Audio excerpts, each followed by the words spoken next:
ശൗനകൻ. പുണ്യമേറിടും പുരാണങ്ങളെത്രയുണ്ടെണ്ണം കുറിച്ചു കേൾപ്പിക്കണം ഞങ്ങളെ.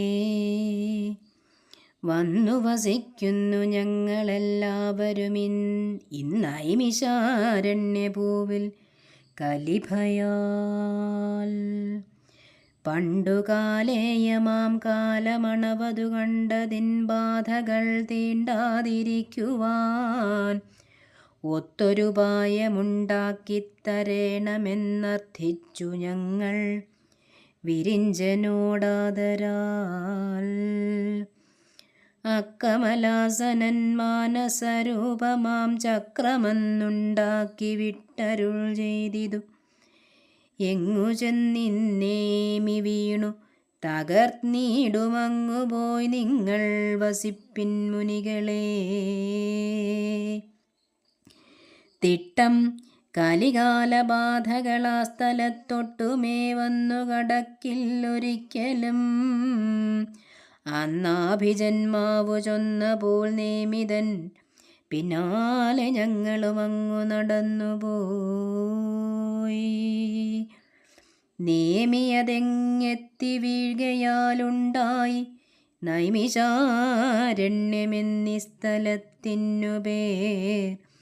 ഞങ്ങളും സിദ്ധവർഗങ്ങളും ആ വഴി ഇങ്ങു വന്നെത്തി വസിക്കുന്നു സൗഖ്യമായി.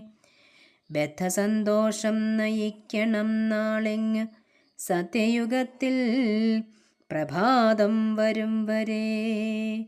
ഉദ്ധതമാം കലിതൻ കടും കൈകൾ എത്തുകില്ലി പ്രദേശത്തിലൊരൽപ്പവും.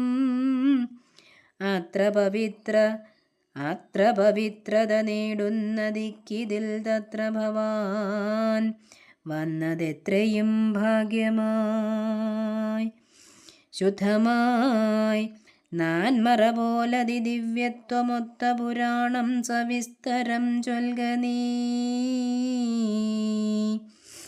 ബുദ്ധിമാനാം ഭവാൻ ചൊല്ലുവോൻ ഏകാഗ്രചിത്തരാണക്കഥ കേൾക്കുമീ ഞങ്ങളും.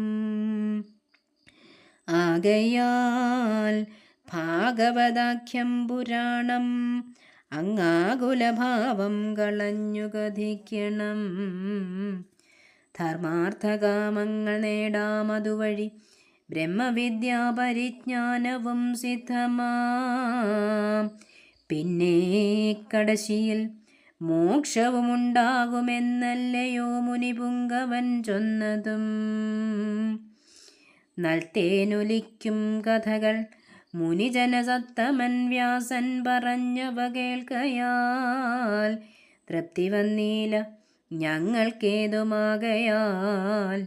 ഉത്തമം വിശ്വപവിത്രം ഗുണോത്തരം ലോകമാതാവിൻ ചരിത്രമഭീഷ്ടങ്ങളേകുന്ന ദേവീ പുരാണം കഥിക്ക നീ.